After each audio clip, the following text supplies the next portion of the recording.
Hi, Nick Salmon of the Collaborative Learning Network, and I want to talk to you about scheduling for learning.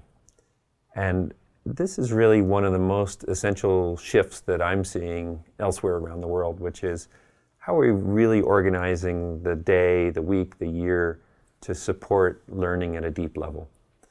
And I would say that most schedules are really kind of organized around what adults need and not necessarily what young learners need. And there are a number of other points that you'll see on the screen here that I hope you'll think about before you continue this conversation on your own. I guess a few essential questions are, why do we even need class periods? And how would you best organize a school day to support teaching and learning? There are other questions as well that I hope you'll look at. Many schools all around the world are still tied to a traditional Carnegie unit day, 7, maybe 8 periods long, very short duration, 45, maybe 50 minutes in length.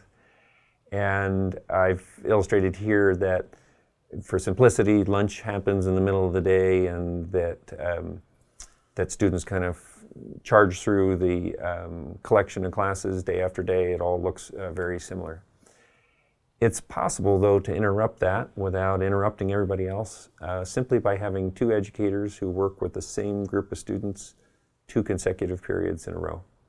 And to say, well, maybe there's some association, for example, between language arts and social studies, or between math and science. And we share the same 25, 30, 20 students.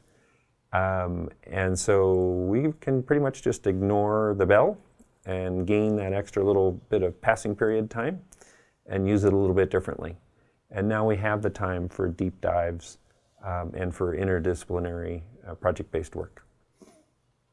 The related extension of that is to go entirely to a block schedule. Many schools are doing that, A days and B days, with only almost always 4 periods a day, so 2 in the morning, 2 in the afternoon. And the planning periods associated with those sometimes are randomly assigned, but they could be team-assigned configurations. There's another piece which I call super blocks. I've seen this in a number of schools where you have the entire morning. So it's similar to what I said earlier about the Carnegie unit schedule with 2 adults with the responsibility for the same students.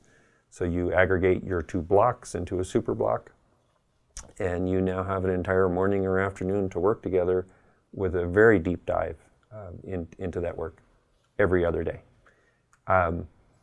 There's also some schools that are doing what I would refer to as an Uber block, where there is a single conversation going on in school for multiple weeks at a time, and that's all those learners are doing.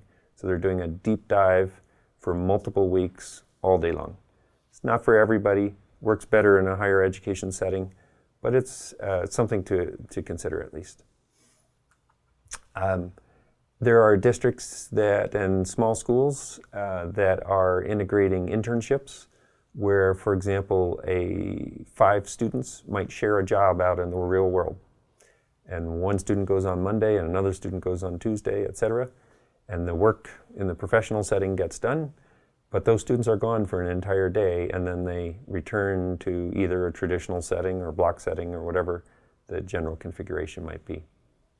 There are also districts and schools that have that experience twice a week.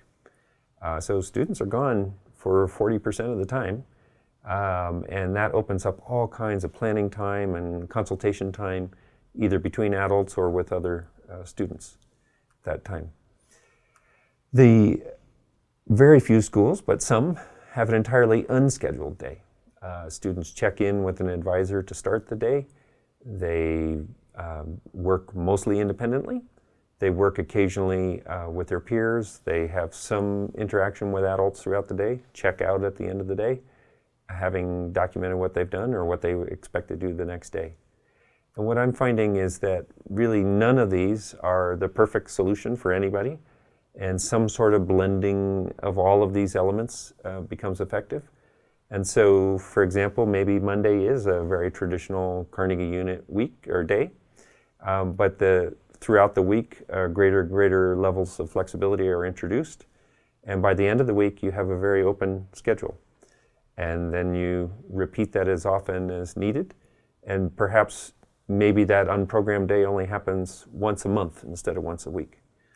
But inevitably, what I'm hoping is that you will have this conversation and think about things. For example, why does the school day need to start at the same time for everyone? What if some adults and some young learners show up very early in the morning, 6 o'clock in the morning, and their day is done at noon? And other ones show up at 8, and others at 10, and other ones are leaving at 2 in the afternoon, and 4 in the afternoon, or 6 in the evening. All of those things are possible if we're willing to think a little bit differently about how we manage time in a school setting. So there are a collection of closing thoughts on the slide here that I hope you'll think about as you map out your own future in the way you're managing time in your school setting. And I hope that you'll share those reflections with me in either a live setting or a video conference in the future.